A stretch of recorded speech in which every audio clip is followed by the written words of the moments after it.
9 tahun kemudian ustaz-ustaznya protes. Ustaz, dia badayah ustaz ikon abu karena menyuka abu kalau ente. Ustaz, nyo payah ada pegak mulut juga. Nyo lewetnya kayak pegah-pegah dayahnya dayah Wahabi bah. Mana pegah? Mentah pegak mulut bah. Ada pegak mulut. Buatlah maulid. Saya umumkan bapak-bapak dan ibu-ibu ini insya-Allah pada hari Senin depan di Dayahna Kenduri Mulut. Semua masjid yang ada pengajian saya undang. Jadi ternyata bergeser nilainya dari sekedar mengundang untuk makan kenduri menjadi. Dan yang paling penting, sahabat Perkusi Aceh, 10% dari hasil penjualan kaos dakwah ini akan kita bagikan kepada sahabat-sahabat kita yang kurang mampu di luar sana. Ilmu tanyo benar, amai tanyo benar, kure tanyo benar, ngak selamat dunia akhirat. Bismillahirrahmanirrahim. Assalamualaikum warahmatullahi wabarakatuh. Alhamdulillahi rabbil alamin. Wa sallallahu wa sallama ala habibina wa nabiyyina wa maulana Muhammadin asyrafil anbiya'i wal mursalin al-mab'uthi rahmatan lil alamin wa ala alihi wa sahbihi wa tabi'ina lahu bi ihsanin ila yaumiddin. Wa qala Allah ta'ala fil Qur'anil 'azim ya ayyuhalladzina amanu dukhulu fis silmi kaffah wa la tattabi'u khutuwatis syaitan innahu lakum aduwwum mubin. Sadaqallahul azim wa ballagha rasuluhun nabiyyul habibul karim wa nahnu ala dhalika minasy syahidin wasyakirin walhamdulillahi rabbil alamin wa ba'du. Hadirin dan hadirat jamaah salat maghrib, salat isya dan pengajian yang dirahmati Allah, pada malam yang mulia dan berbahagia ini kita sudah berada di tanggal 4 bulan Rabiul Awal tahun 1445 Hijriah. Bertepatan mungkin sekitar sepekan lagi kita akan masuk dalam rangkaian silsilah peringatan Maulid Nabi kita Muhammad sallallahu alaihi wasallam, peristiwa yang besar dan sangat patut untuk kita besarkan. Tetapi ada beberapa panduan dari para ulama yang dalam praktek dan pelaksanaannya sudah menyimpang jauh dari yang seharusnya kita laksanakan. Bahkan nilai dasar, esensi atau substansi dari peringatan Maulid tersebut hampir hilang. Dan itu penting kita sampaikan di awal-awal sebelum kita masuk ke dalam peringatan, agar nanti jangan menjadi gugatan. Pakan telah tat nepegah dengku. Wa ma 'alaika illal balagh. Tugasmu adalah menyampaikan kepada Allah. Alaikal balagh wa alainal hisab. Tugasmu menyampaikan dan tugas kami adalah memperhitungkan. Merujuk ke kitab I'anatul Talibin pada jilid yang ketiga, ketika berbicara tentang al-walaim, tentang hukum-hukum yang terkait dengan walimah. Di situ ditambah sedikit keterangan. Ini untuk ada panduan dasar. Sengaja saya ambil dari kitab I'anatul Talibin agar tidak dianggap Wahabi. Faidah fi fatawa Al-Hafidh As-Suyuti fi babil walimati su'ila an amalil maulid an-nabawi fi syahri Rabi'il Awal. Di dalam kitab Fatawa karangan Al-Hafidh As-Suyuti di dalam bab al-walimah. Walimah itu kenduri dalam bahasa kita.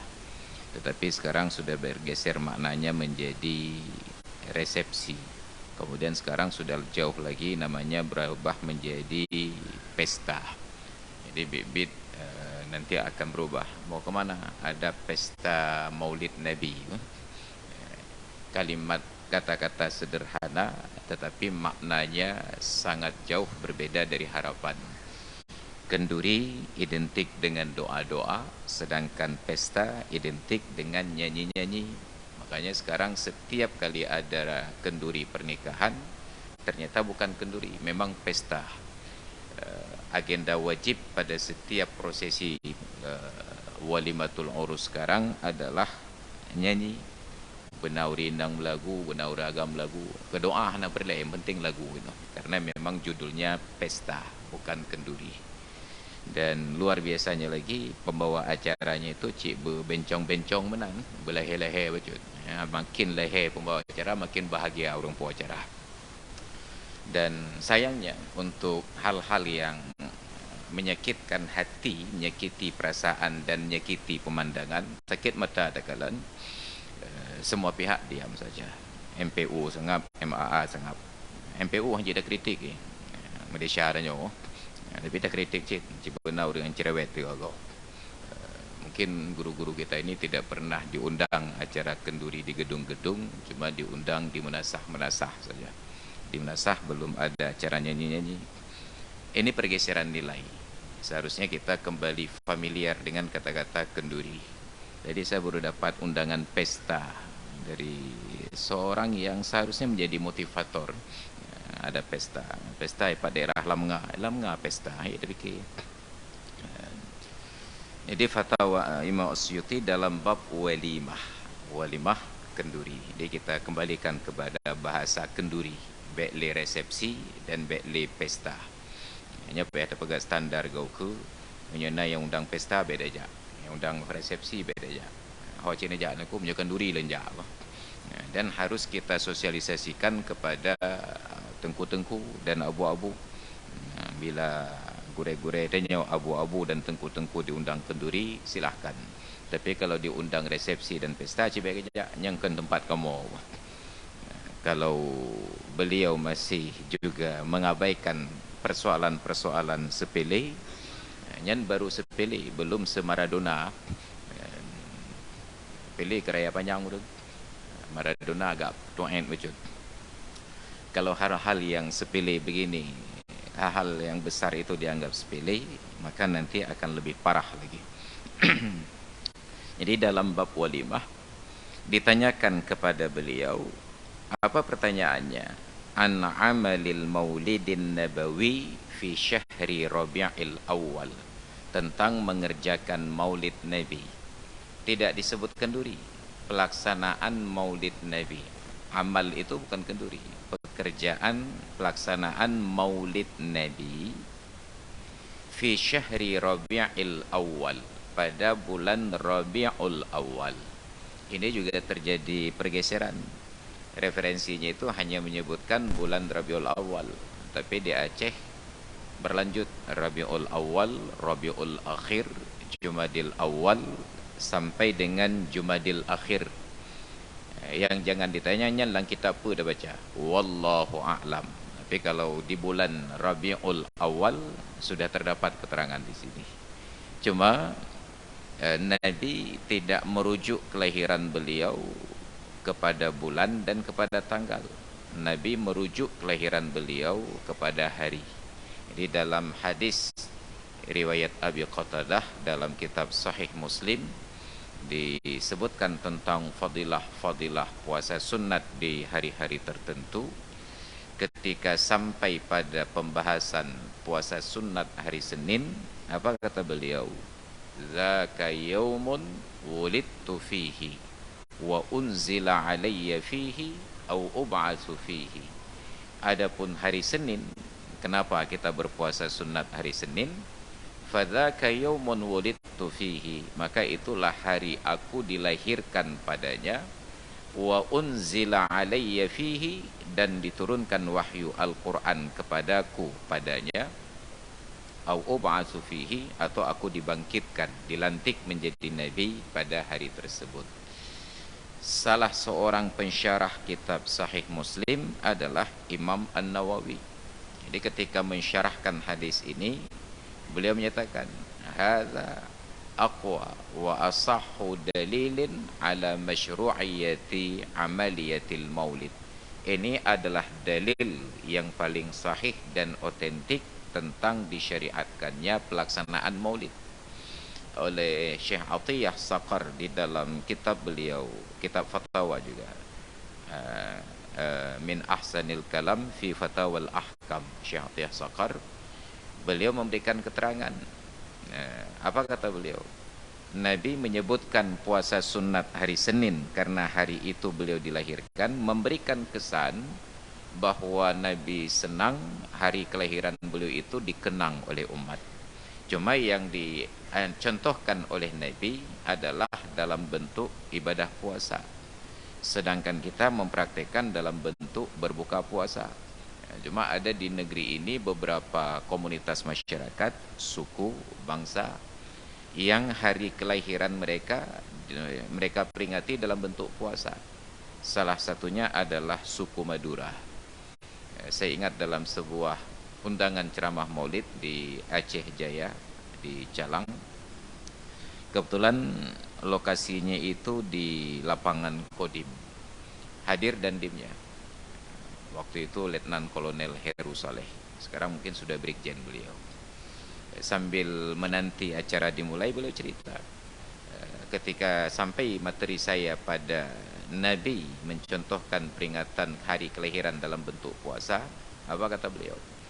Kami di Madura, Pak Ustadz, kami peringati hari kelahiran itu dengan puasa, apapun harinya, asal dia bertepatan dengan tanggal ulang tahun, maka kami berpuasa di hari tersebut. Saya sampaikan ke beliau, Nabi tidak mengambil tanggalnya, harinya. Jadi kalau tanggal mungkin dalam setahun hanya sekali, tanggal dan bulan. Kalau tanggal mungkin setiap bulan ada sekali. Tapi kalau hari, setiap sepekan ada sekali.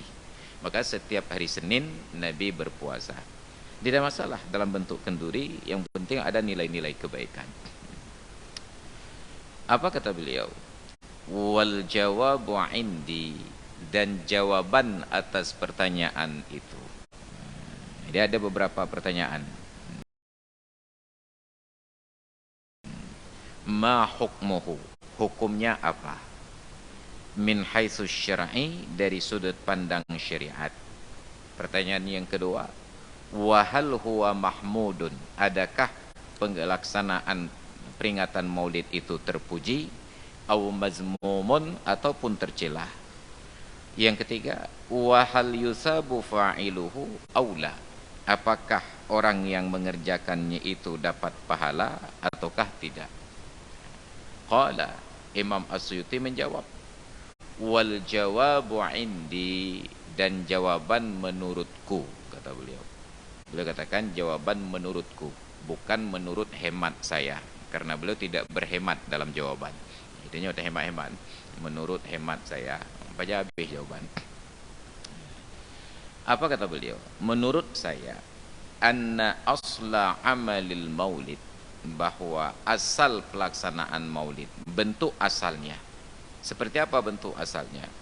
Huwa ijtima'un nasi, kumpul-kumpul warga. Wa qira'atu ma tayassara minal qur'ani, lalu dibaca yang mudah untuk dibaca dari Al-Quran. Itu sudah menjadi SOP pada kegiatan kita. Acara protokolernya itu tetap diawali dengan lantunan ayat suci Al-Quran. Wa riwayatul akhbaril waridati fi mabda'i amrin Nabi sallallahu alaihi wasallam.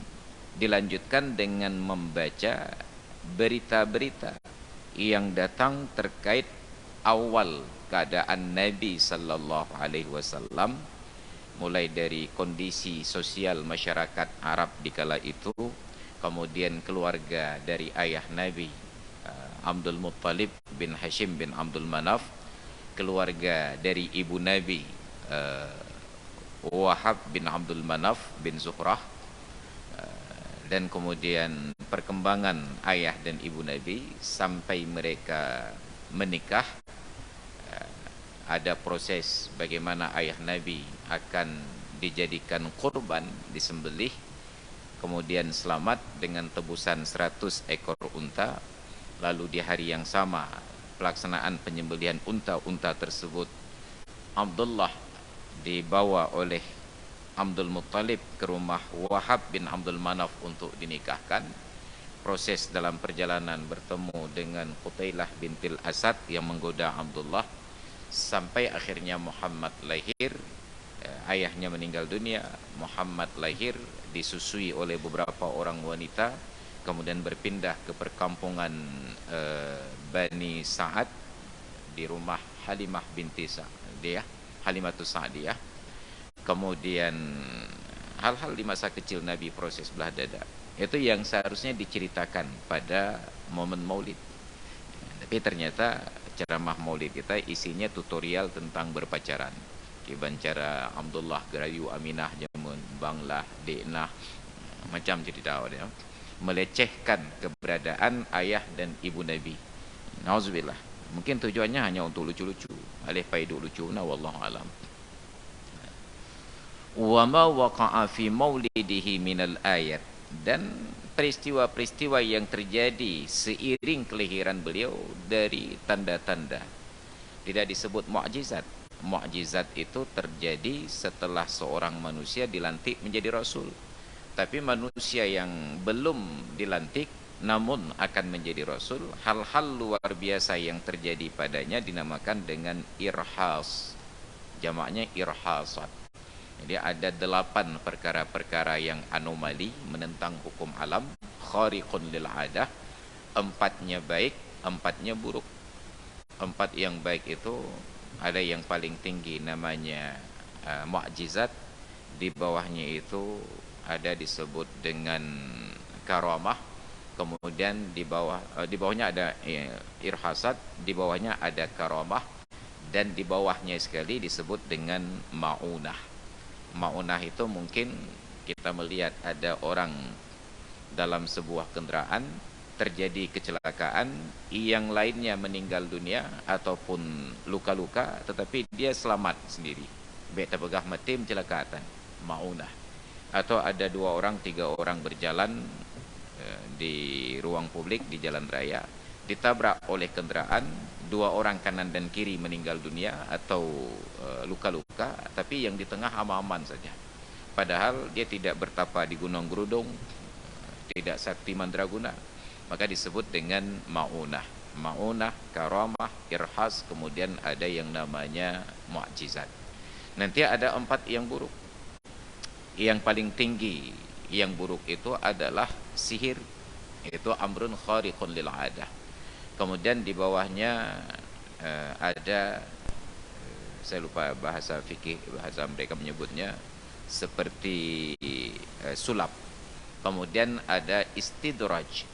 Istidraj itu seperti yang terjadi pada Musailamah al-Kadzab. Musailamah ini mendakwahkan diri sebagai nabi ketika Rasulullah masih hidup. Dia buat surat kepada Nabi untuk ajak berdamai. Biarlah engkau wahai Muhammad menjadi nabi di Hijaz, sedangkan saya akan menjadi nabi di Tihamah kalau nggak salah kawasannya. Bayangkan Nabi Muhammad masih hidup, dia mendakwahkan diri sebagai nabi. Tetap saja ada pengikutnya. Bahkan kalau saya mendeklarasikan sebagai nabi di Cekeung, nanti pengikut. Kenapa? Likulli saqid laqid. Ataina yarud nain tetat. Jangankan seperti saya, Dumlia Eden mentara merung ikut. Nyan Dumlia Eden. Apalagi kalau saya sudah jadi wali kota Cekeung, lebih ramai lah ikut. Setiap yang jatuh ada saja yang pengikutnya.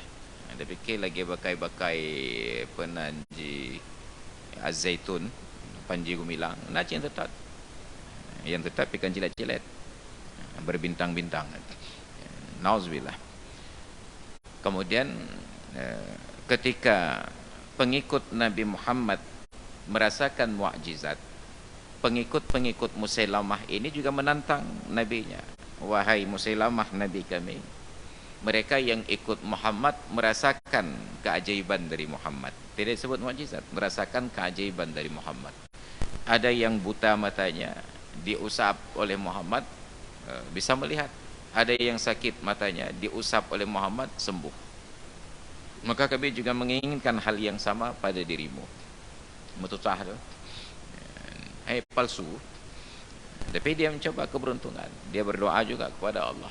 Maka datanglah seorang yang sakit mata, diusap mukanya oleh Musailamah Al-Kadzab. Terjadi perubahan luar biasa. Menyandum karunia Allah, terjadi perubahan. Dari sebelumnya sakit menjadi buta. Maka nyeri-nyeri entah usap mata dari sakit jadi buta. Itu hal yang luar biasa, kombut mudah. Andai kata ada satu orang yang hadir di sini sakit mata, kemudian datang ke depan, saya usap mukanya, berubah menjadi buta, itu langsung saya viral besok. Ramai orangnya mobile. Padahalnya dari sakit jadi buta, kalau lebih parah. Jadi ternyata pengikutnya tetap kagum, luar biasa. Tidak ada orang punya kemampuan demikian. Maka mereka makin yakin Musailamah itu sebagai nabi. Maka yang terjadi menjelang Nabi lahir itu disebut dengan irhasat. Irhas. Itu yang perlu diceritakan. Summa yumaddu lahum samatu ya'kulunahu. Kemudian setelah prosesi itu selesai, dihidangkan kepada mereka aneka makanan untuk dikonsumsi. Perbaikan gizi lah bahasa singkatnya. Wa yansarifun, setelah selesai bubar, jauh. Min ghairi ziyadatin ala dzalika, tanpa ada yang lebih dari prosesi tersebut. Datang berkumpul, dimulai dengan baca Al-Quran, yang ketanda bahwa sambutan pagi cik, sambutan umum masuk kategori bid'ah. Jadi hanya dibacakan Al-Quran, kemudian dibacakan riwayat-riwayat terkait dengan sejarah awal kelahiran Nabi dan hal-hal yang mengiringinya, kondisi bangsa Arab di kala itu. Setelah selesai, disuguhkan hidangan, makan-makan bersama, kemudian bubar, itu saja. Maka ada banyak prosesi yang terjadi sekarang di luar dari konteks dasar ini. Untuk yang begini saja, apa hukumnya? Minal bid'ahil hasanati, itu termasuk kategori bid'ah. Kenapa disebut bid'ah? Tidak pernah dilakukan oleh 3 generasi pertama umat ini, oleh Nabi, para sahabat, oleh tabi'in, dan oleh tabi'in. Tapi kan Nabi tadi ada memuji orang yang berpuasa di hari Senin. Yang Nabi puji orang puasa. Nyoja pegat mensapat urang, baca Al-Quran, baca sejarah lahir Nabi, kemudian makan-makan, itu bid'ah. Tetapi masuk dalam kategori bid'ah hasanah. Nanti video itu dipotong bid'ah macam. Yang kalian cekung pegah bid'ah Maulid Nabi. Ini cakap penyakit tanya kan. Dan surat-surat oleh orang Pak. Bid'ah tetapi masuk kategori hasanah. Allati yusabu 'alaiha sahibuha. Tapi pertanyaan tadi, apakah pelakunya dapat pahala? Diberikan pahala kepada pelakunya. Kenapa? Pahala itu tentu ada dasarnya. Kenapa? Lima fihi, karena pada prosesi tersebut terdapat min ta'dhimi qadrin Nabi sallallahu alaihi wasallam, mengagungkan kedudukan Nabi sallallahu alaihi wasallam, wa idharil farahi wal istibsyar, dan menunjukkan fenomena sukacita dan kesenangan bimaulidihi asyarifi, dengan kelahiran Nabi yang mulia ini. Jadi yang jadi pahalanya bukan dari sisi duduk-duduk baca-baca, tapi karena kegembiraan. Maka di dalam agama bukan hanya sebatas proses, tetapi niat juga mempengaruhi. Kita pernah cerita dulu, ketika Sayyidina Umar menjabat sebagai khalifah, ada komunitas orang-orang munafik. Mereka ada masjid tersendiri, mekleh kerau aja, tidak mau membaur. Maka yang mekleh keraunya agak-agak munafik benar lah. Mereka ini pada salat maghrib, isya dan subuh, rakaat pertama dan kedua, termasuk nanti pada salat Jumat yang bacaannya jihar, mereka akan ulang-ulang baik rakaat pertama atau kedua setelah Fatihah yang dibaca itu surat Abasa. Abasa wa tawalla an ja'ahul a'ma wa ma yudrika la'allahu yazzakka aw yazzakkaru fatanfa'ahu dzikra. Muhammad bermasam muka, wa tawalla, dia berpaling, anja'ahul a'ma, karena datang kepadanya seorang yang buta. Maka kalimat a'ma ini dijadikan bahasa temenak dalam bahasa Aceh, buta ke. Banyak kami cakap a'ma, buta kan. Cuma agak lebih fasih sedikit, agak mencakap kan. Itu bahasa Arab. Anja'ahul a'ma, bahwa datang kepadanya seorang yang buta. Wa ma yudrika la'allahu yazzakka, siapa yang memberitahukan kepadamu, boleh jadi kehadirannya itu untuk membersihkan diri.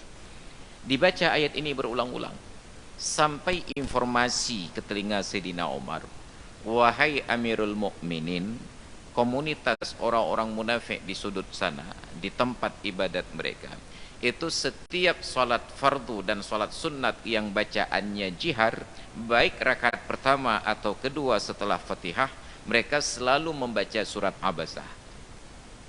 Padahal baca Al-Quran, asal ada pertemuan dimulai baca Al-Quran, tetap Abasa wa tawalla ayat dibaca. Ditanya oleh Sayyidina Umar, kenapa? Apa jawaban dari intelijennya ini? Mereka menikmati ayat tersebut karena hanya di dalam ayat itu Rasulullah ditegur dan dicaci maki oleh Allah Ta'ala. Ganto ke tenak gerau ke pinjam ayat Al-Quran untuk tenak Nabi. Marah Sayyidina Umar UPI. Pegah bawahnya, kalau nanti solat berikutnya mereka baca ayat yang sama, saya gorok mereka semua. Padahal mereka solat dan membaca ayat Al-Quran. Tapi karena niat bacanya itu menikmati celaan Allah terhadap Nabi, marah Sayyidina Umar luar biasa. Apakah bawahnya baca 3 ayatnya dalam sembahyang, kutakan. Kutek-tek oleh Sayyidina Umar. Saking marahnya beliau kepada orang yang mencemooh Nabi. Walaupun yang digunakan ayat Al-Quran. Ini bukan tentang apa yang kita lakukan, tetapi niatnya itu untuk apa. Jadi tidak cukup kebaikan hanya sebatas kebaikan, tetapi niat apabila menjurus kepada keburukan itu menjadi persoalan tersendiri dalam agama. Jadi tidak lebih. Tujuan peringatan itu liidharil farah, untuk menunjukkan sukacita dan kesenangan dengan kelahiran Nabi yang mulia. Waqad basatal kalama ala dhalika Syekhul Islam bi baladil haram Maulana Ustazuna Al-Arif bi Rabbih Al-Mannan Sayyidina As-Sayyid Ahmad bin Zaini Dahlan fi siratihin nabawiyah, dan telah memanjangkan diskusi kajian dalam bab tersebut oleh Syekhul Islam di tanah haram Maulana wa Ustazuna Al-Arif bi Rabbih Al-Mannan Sayyidina As-Sayyid Ahmad Zaini bin Dahlan fi siratihin nabawiyah, dalam kitab beliau yang juga berjudul Sirah An-Nabawiyah. Wala ba'sa iraduhu huna, dan tidak mengapa sedikit kita kutip di sini. Fa aqulu qala radhiyallahu anhu, kata Syekh Ahmad Zaini Dahlan, matta'anallahu wal muslimina bihayatihi, semoga Allah berikan kesenangan kepada kita dan orang Islam dengan kehidupan beliau. Faidah, jaratil adatu, telah berlaku tradisi, annan nasa idza dzakaru annan nasa idza sami'u dzikra wad'ihi sallallahu alaihi wasallam, bahwa warga di sana ketika mendengar kelahiran Nabi sallallahu alaihi wasallam, saat membaca sejarah sampai pada peristiwa Nabi lahir, yaqumuna ta'dhiman lahu sallallahu alaihi wasallam, sedang dibaca cerita kelahiran Nabi sampai pada proses saat Nabi itu lahir, mereka bangkit berdiri seolah-olah Nabi baru saja lahir saat itu. Wa hadzal qiyamu, bangkit berdiri pada saat mendengar cerita Nabi lahir, mustahsanun lima fihi min ta'dhimin Nabi sallallahu alaihi wasallam, itu dipandang bagus karena padanya terdapat sikap menunjukkan rasa hormat kepada Nabi sallallahu alaihi wasallam. Wa qad fa'ala dzalika katsirun min ulama'il ummah alladzina yuqtada bihim, dan praktek demikian dilakukan oleh banyak ulama umat yang mereka itu menjadi ikutan dan panutan. Maka di dalam pembacaan Maulid Barzanji itu begitu sampai pada nuru yatala'u sanahu, atau orang-orang yang hadir bangkit berdiri seolah-olah Nabi baru saja lahir di hadapan mereka. Ada prosesinya, itu dipraktekkan, datang dari rasa ta'zim, mengagungkan kadar Nabi. Kita sekarang prosesinya diatur.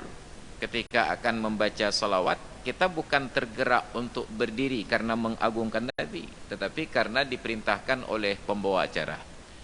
Acara berikutnya, pembacaan salawat Nabi. Kepada hadirin dimohon berdiri. Jadi kita bukan berdiri karena ingin mengagungkan Nabi, tapi karena ingin patuh kepada protokol. Maka kau gura acik tanya. Jadi harusnya itu muncul dari rasa kagum, rasa hormat. Ketika datang orang-orang yang memang kita muliakan, kalau kita ingin bangkit berdiri, itu terjadi secara alami, natural, bukan karena dikondisikan. Sebentar lagi akan datang guru kita yang mulia Syekh Al-Mukarram Maulana Masrul Aidi LCMAMM M dulu. Kepada hadirin dimohon berdiri. Dong tu lagi rumah ngai lu. Ini bukan terjadi karena ta'zim, tetapi dikondisikan. Kadar seseorang itu akan terjadi dengan sendirinya, tidak boleh dikondisikan. Kalau dikondisikan dan orang yang diperlakukan demikian di dalam hatinya terdapat rasa bangga, maka masuk dalam ancaman man ahabba ayyam tathila lahun nasu qiyama falyatabawwa maq'adahu minan nar. Barang siapa yang senang orang lain bangkit berdiri karena hormat kepadanya, maka silahkan menempati kedudukannya di dalam neraka. Nauzubillah. Maka Rasulullah mencontohkan kebalikannya. Dalam cerita Zaid bin Thabit tentang Abu Hurairah Ad-Dusi. Suatu hari, kata Zaid bin Thabit, saya dengan seorang kawan dan Abu Hurairah Ad-Dusi sedang duduk-duduk di dalam masjid ketika tiba-tiba Nabi hadir. Kami berancang-ancang bangkit mau berdiri memuliakan Nabi, tapi Nabi yang baru datang ini memberikan isyarat agar kami tetap duduk. Ini Nabi. Mereka yang mau bangkit berdiri tidak ada protokol, citegerak kerok kena memuliakan Nabi. Tapi Nabi yang mengajarkan keteladanan arahkan mereka untuk duduk. Saya tahu kalian ingin memuliakan saya, tapi tidak perlu dilanjutkan. Kalian untuk akhwat. Ini adab. Tidak ingin menikmati. Terjadi proses kedua. Sayyidina Umar ketika menjabat khalifah, dalam sebuah sidang paripurna, beliau duduk hadir dengan menteri-menteri kabinet. Ketika acara selesai dan bubar, beliau yang pertama keluar, diiringi oleh sespri beliau, asisten pribadi. Saat Umar berjalan keluar dari majelis itu, semua yang hadir bangkit berdiri. Itukah bahagialah dia ke bibi hebat ke. Beliau nikmati proses tersebut sampai keluar. Di luar baru beliau tersadar apa yang sudah saya lakukan. Saya merasa bangga, merasa jumawa, dipuji dan dihormati. Maka untuk meruntuhkan kesombongan tersebut, beliau keluar menuju pasar. Beliau keliling-keliling pasar sampai menemukan ada seorang wanita tua yang tidak sanggup memikul bebannya.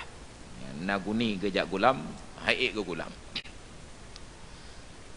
Dengan sikap sederhana, Sayyidina Umar dekati wanita itu dan beliau tawarkan bantuan. Cukpo, abah lenggulam adanya. Wanita ini tidak tahu bahwa itu Sayyidina Umar. Hana gitu punya presiden.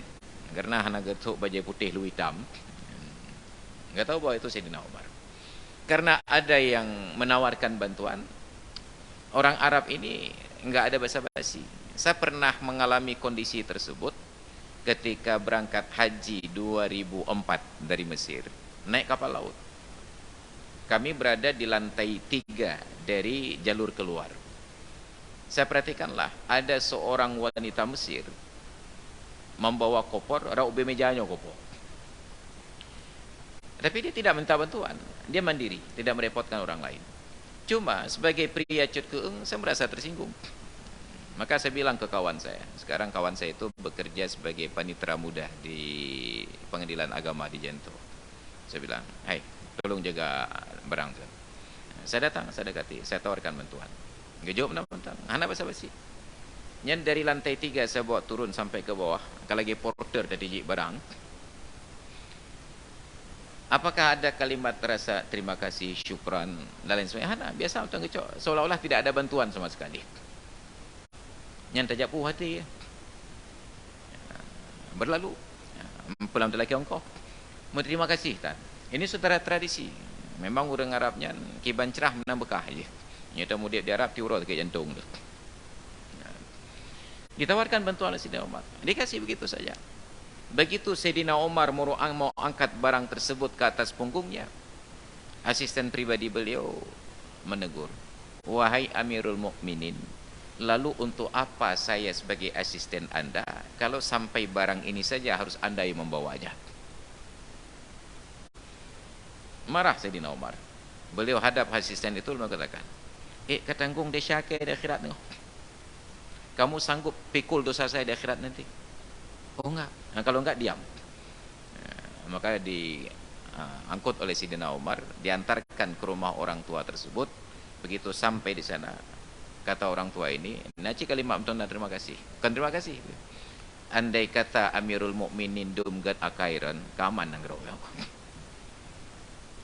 Andai kata Amirul Mukminin sebaik Anda mau membantu warganya membawa barang seperti ini ke rumahnya, sungguh negeri ini sudah aman dari dulu. Mamanya tanya Sayyidina Umar, kau kata tampang ya? Anak aku tuh ke kayak. Ini Sayyidina Umar diantarkan barangnya. Begitu pulang, baru beliau bercerita kepada asistennya ini agar jangan salah paham. Kamu tahu kenapa saya bawa barang orang tua ini? Tidak, wahai Amirul Mukminin. Saya sebenarnya tidak ada urusan. Tetapi ketika tadi dalam ruangan rapat, saat saya akan keluar, mereka bangkit berdiri, saya menikmati kondisi tersebut. Timbul perasaan bangga. Begitu keluar, saya sadar, saya sudah melakukan kesombongan. Saya merasa ujub, merasa takabur. Maka saya ingin runtuhkan dosa tersebut dan ingin runtuhkan perasaan tersebut dengan menunjukkan kepada Umar bahwa Umar tidak lebih dari pelayan rakyatnya. Maka saya pikul barang ini agar orang tahu Umar tidak layak mendapatkan kehormatan tersebut. Oh, baru kan. Mau menyuruh lenggulam mengungkap ahlan tanggung di akhirat. Ini Sayyidina Umar bin Khattab. Maka Nabi berikan keteladanan. Bangkit itu terjadi secara sporadis, hana terencana, hana diarahkan.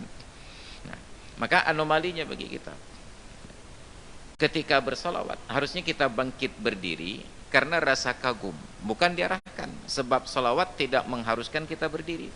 Coba bayangkan dalam rukun solat, solawat itu dibaca ketika berdiri, ketika rukuk, ketika i'tidal, ketika sujud, atau ketika duduk. Ketika duduk. Kalau untuk bersalawat harus berdiri, medih waktu tengah duduk tasyahudnya, asyhadu an la ilaha illallah wa asyhadu anna muhammadur rasulullah, bangkit berdiri baca salawat, baru duduk lagi untuk salam. Tapi justru salawat rukunnya itu dibaca ketika duduk, bukan ketika berdiri. Yang berdiri hanya membaca Fatihah, iftitah, dan membaca surat. Jadi berdiri itu terjadi dengan sendirinya. Cuma dalam kondisi masyarakat yang sudah tidak paham aturan dan kehormatan, kadang-kadang perlu diajarkan. Tapi kalau diajarkan selalu, tidak pernah kita tahu apakah pengajarannya itu sudah berjalan atau tidak. Ketika kita punya anak kecil, datang tamu ke rumah, atau kita yang bertamu, atau kita bertemu orang-orang yang kita muliakan, kita arahkan anak-anak, itu jabat tangan, cium tangan. Cium tangan. Untuk mengetahui pelajaran sudah dicerna atau tidak, coba sekali-kali jangan diarahkan. Apakah berjalan pelajarannya atau tidak? Begitu bertemu orang tua, langsung cium tangan. Berarti pelajaran sudah masuk. Nyo tapi pada purno tapi. Anak saya yang sulung, waktu masih kecil dulu, umur 3-4 tahun, ketika bertemu dengan kawan-kawan, kan galak ngangam karuan mak jarau, tidak pernah dia mau sodorkan tangan. Dia kata tenyung jarau aja naik bot, naik perempuan. Dengan kawan-kawan biasa, kita bisa alihkan topik untuk menghalau sedikit rasa tidak nyaman. Tapi terjadi suatu kali pada seorang guru saya. guru saya sodorkan tangan kepada anak saya masih kecil ini, baru 4 tahun, dan dia tidak merespon. Malalu baik. Apa yang terjadi? Begitu guru ini meninggalkan lokasi, saya pegang tangan anak saya yang sebelah kanan, saya letakkan di atas meja, lumputa tu. Nya adik, nya tengah-tengah na urang lain mumat jaro, hana sunyung jaro, nyo lagi nyo ya puta. Nah ingat dah. Trik betul-betul, mata kami merah juga. Ya. Maka alhamdulillah sejak saat itu hana payah ada cuti ni. Kenapa? Sudah berulang-ulang prosesnya. Jadi hanya sekali. Begitu selesai berjalan pelajaran. Karena alhamdulillah di negeri kita ternyata semua pelajaran harus diulang setiap hari. Makanya di dalam petunjuk para ulama tentang wirid dan zikir setelah sholat, subhanallah, alhamdulillah, Allahu akbar, dibuat ketentuan. Wa yusannu adz-dzikru wa du'a'u aqbaha wa yusirruhuma illa li nahwi imamin yuridu ta'limal ma'mumin fayajhar. Disunnatkan setelah selesai salat adanya zikir dan doa. Zikir dan doa itu pun disunnatkan bacaannya secara sir, kecuali untuk seumpama imam yang ingin zikirnya diikuti dan doanya diamini, fayajhar, maka dia jiharkan. Kemudian dalam keterangan yang lain ditambahkan, ketika sudah diketahui bacaannya karena diikuti oleh jemaah, maka disirkan kembali. Jadi ada pada sebagian orang ketika memulai bacaan, Ilahi Rabbi Subhanallah, Subhanallah, Subhanallah, Subhanallah, Alhamdulillah, Alhamdulillah, Alhamdulillah, Alhamdulillah, Allahu Akbar, Allahu Akbar, Allahu Akbar, Allahu Akbar kabira walhamdulillahi katsira wa subhanallahi bukratan wa asila, dan seterusnya. Itu bagi orang yang mengamalkan sesuai dengan tuntunan. Tetapi kita sekarang dari pun sampai habis subhanallah, subhanallah. Sebenarnya jihar yang dimaksud itu tanpa menggunakan alat pengeras suara.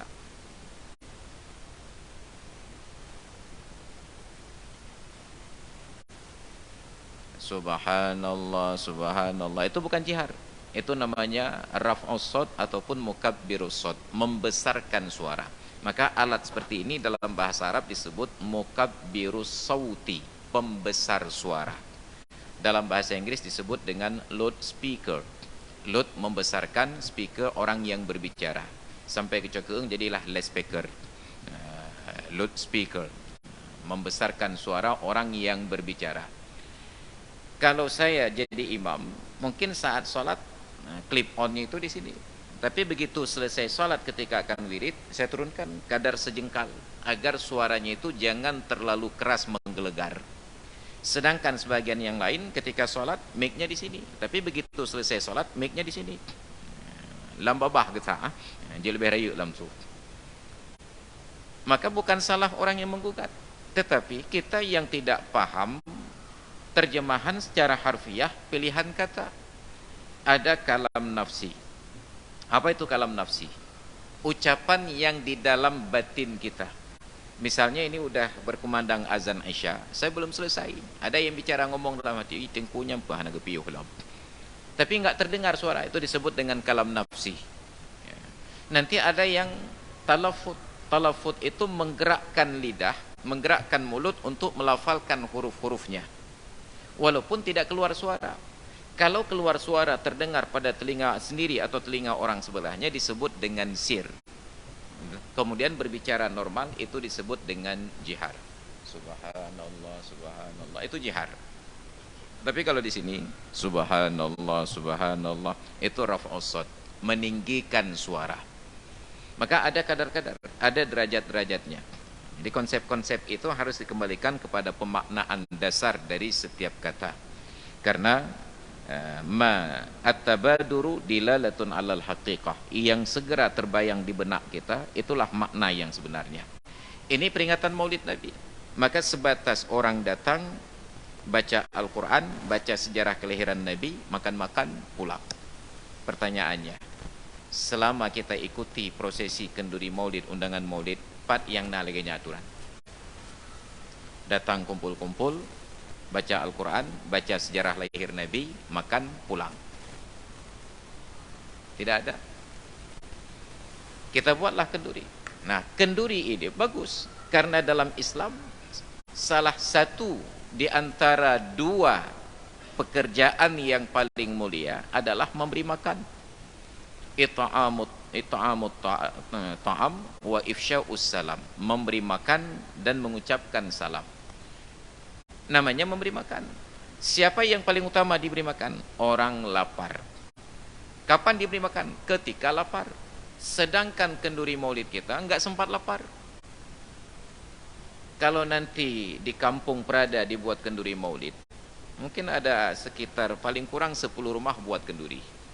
Karena saya ada pengajian di sini, 10 rumah yang buat kenduri mengundang saya. Tengku uropulan na kenduri maulid rumah nelangkah. Nyan lam tiuro tipluh baru rumah bu jauh roh. Oh dah jangan.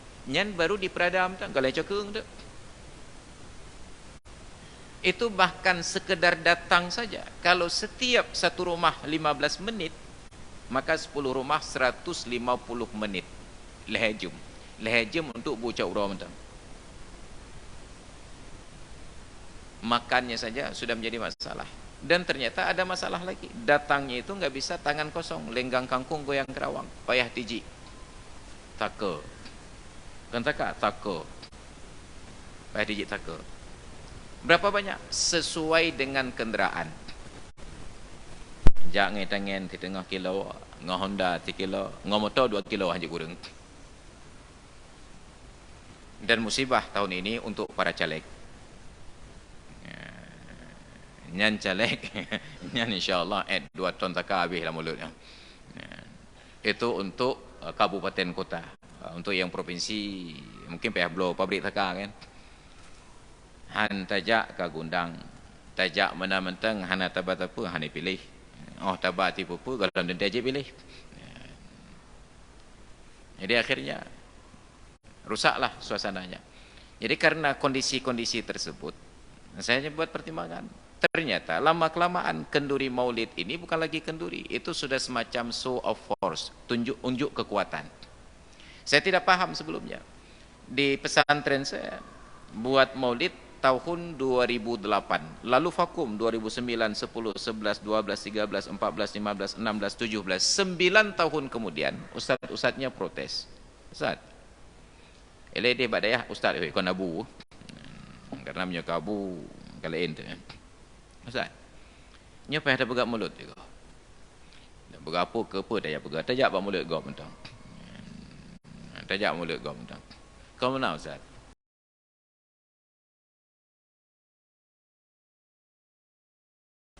Nyo lewetnya kayak pegah-pegah dayahnya dayah Wahabi bah. Mana pegah? Mentah pegang mulut bah. Dah pegang mulut. Buatlah maulid. Tidak ada undangan secara pribadi yang kirim surat. Saya buat pengumuman-pengumuman itu di tempat-tempat pengajian, termasuk di Masjid Prada. Saya umumkan bapak-bapak dan ibu-ibu, ini insyaAllah pada hari Senin depan di dayah nak kenduri mulut yang nalapang watai nelangkah matang baik nebat apa, kan yang mekat bu kena pegang kenduri. Semua masjid yang ada pengajian saya undang. Datang. Karena di masjid-masjid itu di sebagian tempatnya mungkin kawasan urung-urung yang elit-elit becut. Termasuklah di Kopelma Darussalam. Maka kerja awak profesor doktor tu. Kita tamu lagi naro je, lagi baca keung je dekat. Yang kira-kira gagah baja becut, tajuk meja bulat, yang gagah baja tajuk kerusi plastik. Menurut ukuran baja je. Jadi datanglah. Begitu selesai kegiatan, jam-jam 3, tiba-tiba ada yang bicara, "Oh, magawat dah jameron go. Awak profesor hebat-hebat belum jangan." Oh, rupanya makna kedua tenan. Itunya terundang karena Allah nam tertulis profesor binan. Ternyata itu menjadi penilaian tersendiri. Ya, maka nanti ada publikasi. Kenduri maulid baru sahabat dia cekeung Jamil Tipluh Ribeiro yang hadir. Amamnya Tipluh Ro Jamil hadir. Nyata dewan kalewat insya-Allah.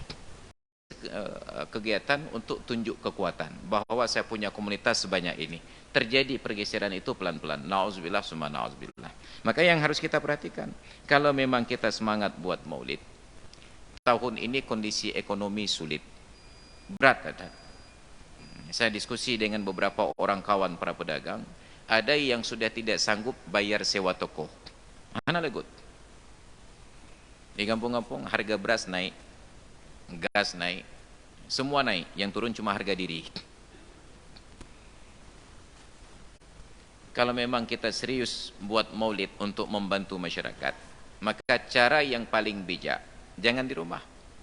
Karena kalau di rumah tetap menjadi beban. Orang yang jak payah fikir bataka. Menyopayah bataka 3 kilo 25,000, apa payah jak dah ada kerja apa jo.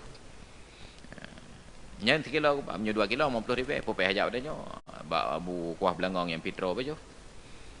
Lalu bagaimana caranya? Buat kenduri maulidnya di masjid.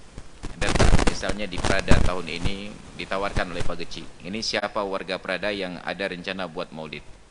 Dia tahu, oh ternyata ada sekitar 15 rumah. Dia atur, kalau 15 rumah maka kita buat per 10 hari. Atau per Jumat. Jumatnya Jumat bulan. Maka diumumkan untuk jemaah Jumat ini insya-Allah makan siang kita disediakan oleh Bapak Pulan kenduri maulid beliau. Yang 3 Jumat sebelumnya sudah pasang spanduk. InsyaAllah Jumat depan di Masjid Al-Hidayah Prada, jamaah salat Jumatnya akan disediakan makan siang dengan kuah belangong, kuah tuhai, berikut dengan kuah tape.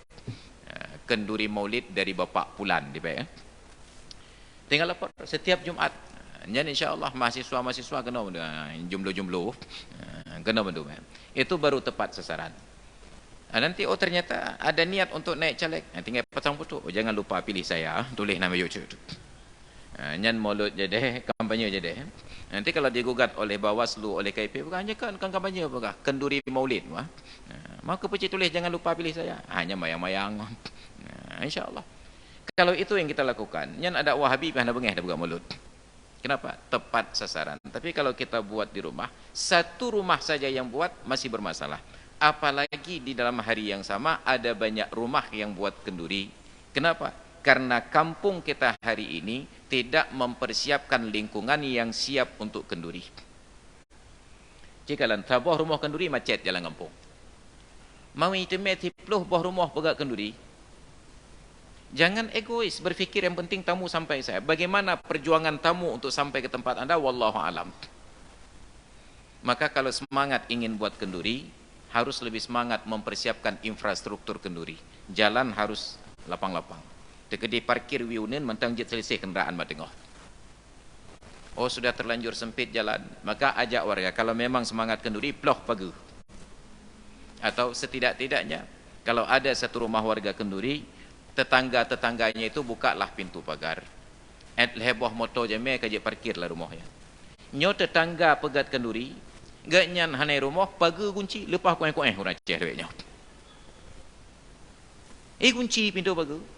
Ganyan hanai rumah teputan. Apa salahnya ketika ada tetangga kenduri yang satu lorong itu bukalah pintu pagarnya, Pak. Nanti kalau ada tamu datang silahkan parkir di rumah saja. Nyan padum ka membantu orang yang kenduri. Peng hana payah tebet cidaram tamah. Tapi kueh awak ada nyawa tetap tamang motor na ibli dia. Awak jak nengku belah dia belah motor. Nyo Aceh mana? Aceh kueh. Nyan yang payah tepat dia. Nyo kenduri beberai apa yang kueh nak tahu tepat berdoa. Maka nauzubillah, kita mulai dari hal-hal sederhana, bantu warga dengan kenduri maulid agar mereka bisa berjalan. Maka tahun yang lalu saya tidak buat kenduri ibadah ya. Bahkan karena ada banyak murid yang orang tuanya menunggak biaya. Enggak banyak. Ada yang 2 bulan, 3 bulan, 4 bulan. Kalau dikumpulkan semuanya hampir sekitar 800 juta. Nyam-nyam tiga bayi benda belum motor Alphard apa juga gah. Ketika usaha-usaha tawarkan Ustaz Kiban terbegat mulut beliau. Begah kita buat kenduri maulid enggak mungkin anggaran kurang dari 20 juta. Daripada terpegat kenduri, lebih agak tak kenduri mentang kepada murid-murid yang memang orang tuanya tidak mampu, tak peri mentang koh mentang untuk biaya bulanan mereka. Yang kenyang mulut. Maka tahun baru lalu tidak ada maulid tidak ya. Nyatanya pada kalancit.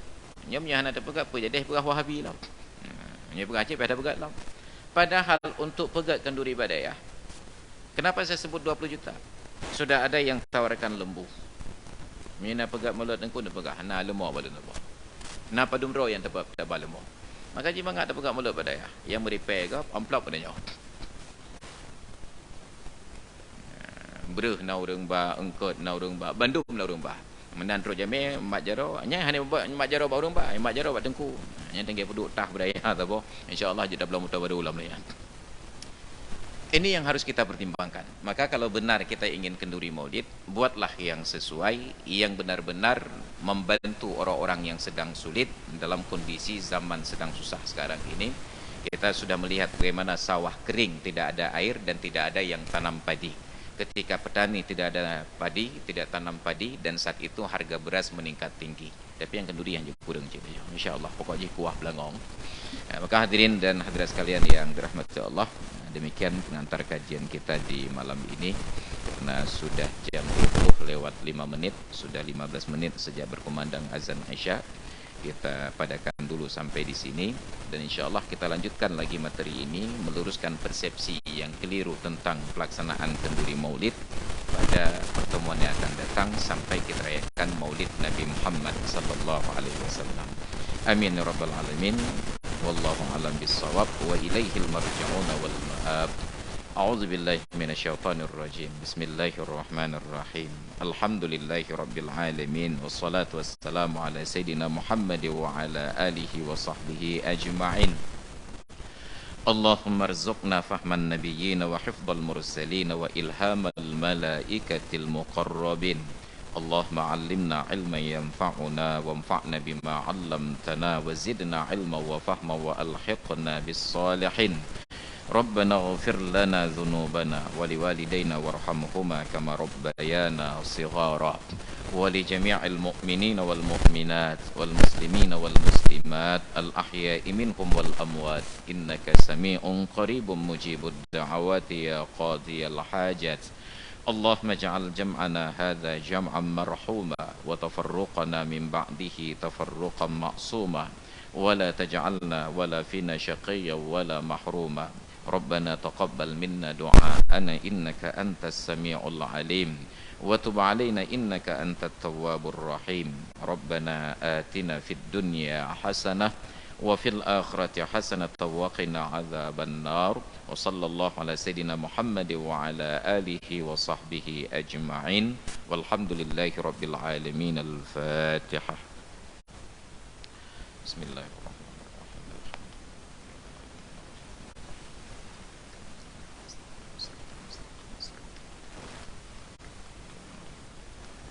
Amin rabbal alamin. Hadanallahu wa yakum ajma'in. Assalamualaikum warahmatullahi wabarakatuh.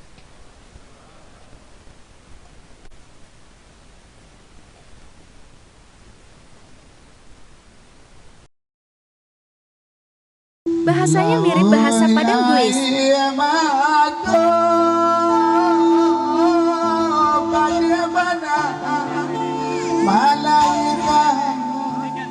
Ambo kini keadaannya kini